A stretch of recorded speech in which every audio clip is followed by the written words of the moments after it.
Selamat pagi, siang, sore, atau malam, Parimo selaku dosen pada mata kuliah Production and Operation Analysis Lecture. Dan perkenalkan, kami dari kelompok 6, kelas LD41 akan mempresentasikan materi dari Machine Scheduling. Nah, jadi pada presentasi ini kami akan membahas terkait dengan summary journal, yaitu sequencing, dan juga pembahasan dari studi kasus dan juga rekomendasi yang bisa kami berikan. Namun, sebelum memulai, kami akan memperkenalkan anggota dari kelompok 6. Perkenalkan, saya adalah Nafisa Aulia Sofiati bersama dengan rekan-rekan saya, yaitu ada Raden Arendra Nevanugroho dan juga Teresia Lavanya Carmela Kawilarang. Nah, selanjutnya, jadi kami akan menjelaskan sedikit terkait dengan machine scheduling. Nah, jadi machine scheduling itu menjadi suatu aspek yang memang dia itu sangat penting dalam suatu operasional di sebuah perusahaan, karena memang dia itu fungsinya bisa membantu untuk menentukan urutan pengerjaan yang paling efektif untuk dikerjakan. Dan juga pemilihan jadwal yang tepat itu efeknya itu bisa membantu perusahaan untuk meningkatkan efisiensi produk, kemudian bisa mengurangi keterlambatan pengiriman, dan juga perusahaan itu bisa memanfaatkan kapasitas yang dimiliki secara lebih optimal. Nah, kemudian saya akan membahas terkait dengan summary paper yang akan saya jelaskan. Nah, jadi untuk jurnal atau paper yang kami pilih itu judulnya adalah Analisis Sistem Penjadwalan Produksi berdasarkan pesanan pelanggan dengan metode sequencing pada PT XYZ. Nah, jadi jurnal ini memang membahas mengenai pentingnya mesin scheduling dalam sebuah kegiatan operasional di suatu perusahaan, seperti itu. Kemudian penjadwalannya ini juga bisa digunakan untuk menentukan urutan pekerjaan pada sumber daya yang memang mungkin terbatas. Namun, tujuan operasional itu bisa dicapai secara lebih optimal. Nah, jadi dari penelitian ini dijelaskan bahwa ada beberapa sequencing of rules yang memang bisa digunakan. Contohnya itu seperti ada earliest due date atau EDD, kemudian juga ada shortest processing time atau SPT. Nah, jadi memang dari masing-masing metode ini juga punya karakteristik dan tujuan yang berbeda, seperti itu. Ada yang memang metodenya itu lebih berfokus pada pemenuhan dari deadline-nya, kemudian ada juga yang memang fungsinya itu untuk meminimalkan waktu rata-rata dari penyelesaiannya produksi tersebut. Terus juga ada yang memang dia itu lebih fokus pada pertimbangan tingkat urgensinya suatu pekerjaan, seperti itu. Nah, lewat jurnal ini kami juga bisa mengetahui bahwa tidak ada satu metode yang menonjol atau paling baik dari semua kondisi. Jadi memang suatu perusahaan itu perlu memilih metode penjadwalan yang paling sesuai dengan kebutuhan dan juga prioritas operasional yang dimiliki dari perusahaan tersebut. Jadi memang tidak bisa asal untuk memilih metode, dan mereka harus melakukan beberapa pengujian supaya tahu metode mana yang mungkin lebih baik dipakai, seperti itu. Baik, di sini ada tabel data study case dari toko kue Keiko. Bisa dilihat di sini ada informasi job, kemudian ada informasi processing time dalam satuan jam, kemudian ada informasi deadline dalam satuan jam juga.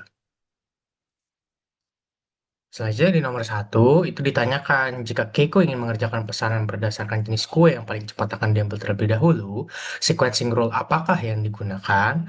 Menurut kami, sequencing rule yang paling tepat untuk digunakan adalah EDD atau Earliest Due Date. Karena di sini dikatakan paling cepat akan diambil, yang dimana ini merujuk pada batas waktu pengambilan pesanan atau deadline.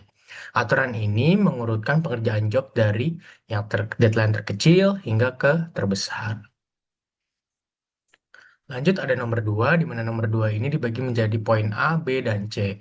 Untuk nomor 2A itu diminta untuk menggunakan shortest processing time atau SPT. Shortest processing time sendiri merupakan sequencing rule yang dimana kita perlu mengurutkan job yang memiliki processing time dari yang terkecil hingga yang terbesar.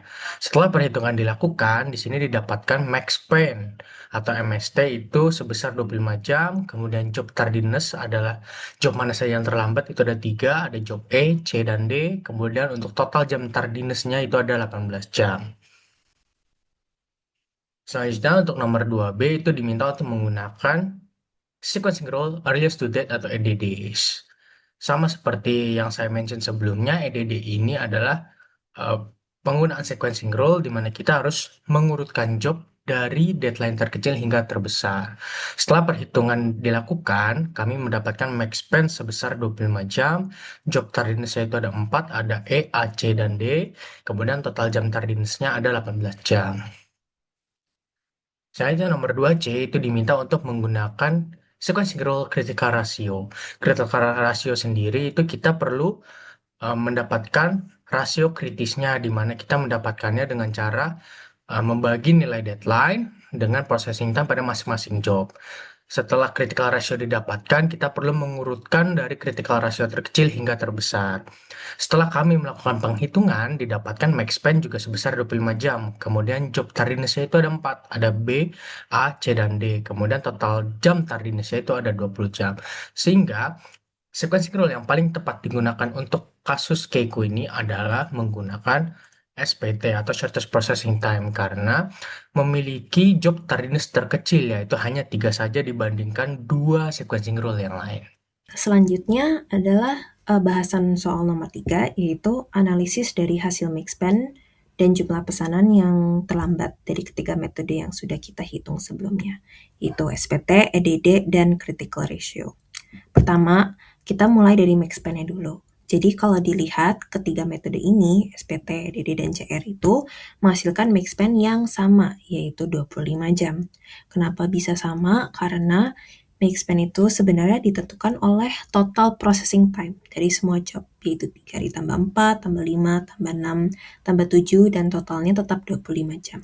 Mau urutannya dibalik juga, hasilnya tetap segitu.